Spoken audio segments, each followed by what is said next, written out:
Assalamualaikum. Hari ini saya akan membentangkan ringkasan tafsiran lukisan kerja untuk projek Aerolift. Saya menggunakan lukisan ortografi yang bermaksud ia menunjukkan pandangan sisi hadapan dan atas produk, lengkap dengan ukuran sebenar dalam sentimeter.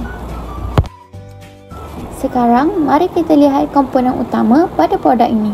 Yang pertama, tapak asas yang berukuran 15 cm x 15 cm. Fungsinya adalah untuk menyokong keseluruhan struktur agar ia stabil. Bahannya ialah papan plywood. Yang kedua adalah tiang menegak yang berukuran 30 cm tinggi. Fungsinya adalah untuk menyokong palang dan sistem takal di bahagian atas. Bahannya diperbuat daripada infraboard. Yang ketiga adalah palang melintang yang diperbuat daripada chopstick yang berukuran 13 cm panjang. Fungsinya sebagai tempat untuk menggantung takal.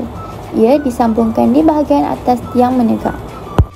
Yang keempat adalah takal dan tali. Takal berfungsi untuk menaikkan dan menurunkan ampaian dengan lebih mudah.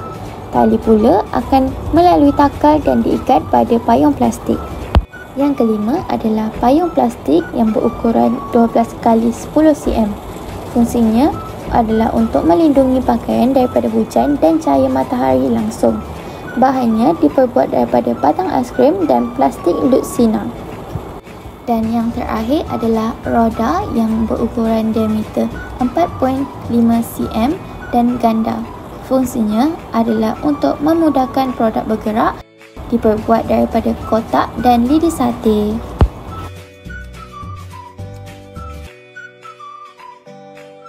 Masking tape, gam panas, gergaji kecil, pisau, gunting dan soldering iron.